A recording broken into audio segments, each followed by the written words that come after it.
Hi, this is Ayush from Cosmoquick, and here is another one of our video about hiring.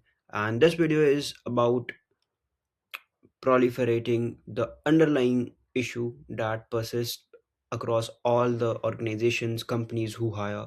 And in this age of AI, why hiring feels so difficult, and how do you actually fix it step by step? So let's get started.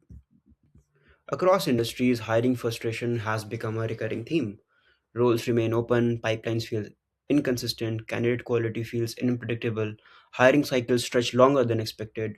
What once felt procedural now feels uncertain. So this is something that has been on a spike for the last few years or months, I would say.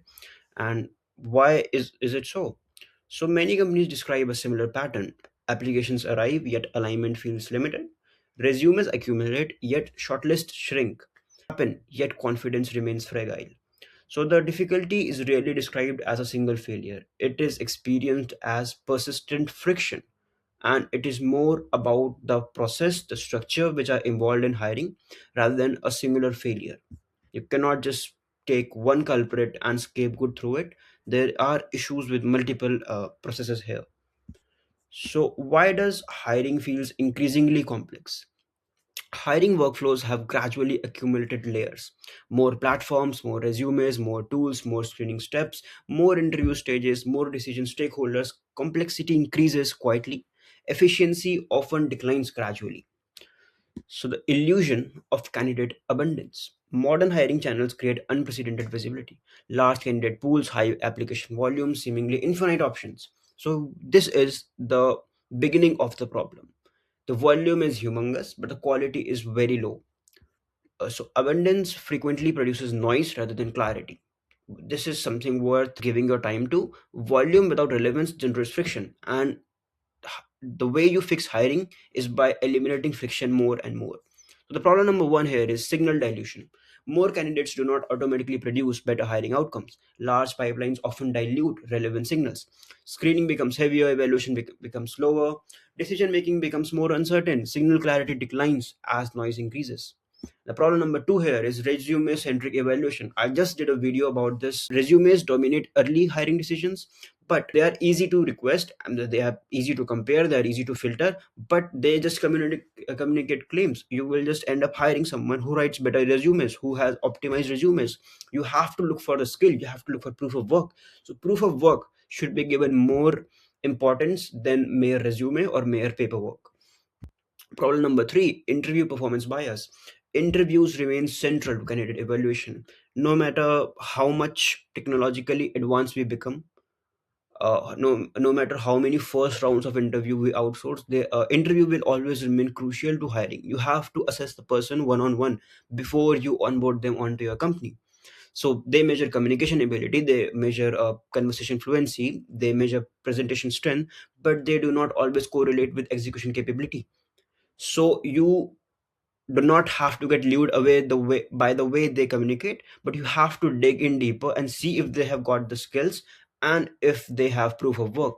So hiring accuracy suffers when proxies replace signals.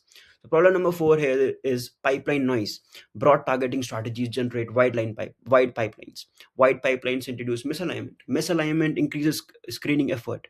Screening effort slows hiring. So noise compounds across the workflow. And the problem number five here is decision fatigue. Hiring decision require repeated evaluation. Resume review, shortlisting, interviews, comparisons, approvals, fatigue accumulates. Decision quality often declines under cognitive load. So you have to eliminate this fatigue. You have to be very clear. You have to have less and less variables which you have to verify before hiring. So this takes down the cognitive load and this makes your decision speed faster. So the principle here is hiring difficulty is often structural. This is a central theme across all the videos we have made. Hiring friction rarely emerges from a single breakdown. It emerges from accumulated inefficiencies or weak filtering precision, signal ambiguity, noise-heavy pipelines, bias-prone evaluation, delayed decisions. So hiring difficulty is frequently a systems design challenge. So you have to design entire systems which support frictionless hiring, which support good hiring. And this is not something that can be done just by replacing one tool or another. You need an entire ecosystem of how to erect that particular structure. So what improves hiring efficiency? Effective hiring systems prioritize signal clarity, relevance, filtering, reduce noise, structured evaluation, earlier alignment, immediate candidate visibility. Efficiency improves when friction declines. So the core insight here is hiring feels difficult not solely because talent is scarce. There are people out there who you would love to have. There is abundance of people, there is abundance of talent, but because workflows frequently amplify noise without obscuring signals, hiring outcomes become bad. And hiring outcomes improve when relevance, filtering, and signal visibility improve. They are proportionate to each other. So live demonstration of Cosmoquick.